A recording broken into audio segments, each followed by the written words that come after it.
ఇనప గొలుసులేసి లాగుతున్నారట, లాగుతుంటే గొలుసులు తెగిపోతున్నాయిట. ఆయన ఎంత బాధపడిపోయి కింద పడి ఏడిచి దొల్లేశాడు.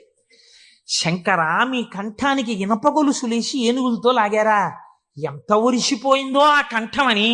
అంతే, విన్న చోటు నుంచే పరిగెత్తి పారిపోయాడు పక్క రాజ్యానికి.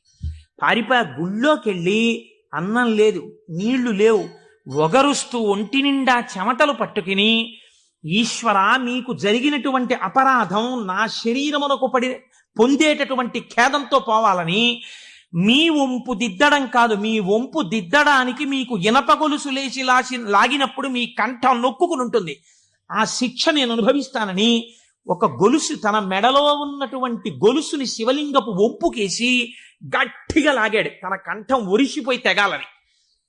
తన కంఠం తెగలేదు, శివలింగం వంపు ఇలా పైకి లేచిపోయింది. ఆ వంపు దిద్దినటువంటి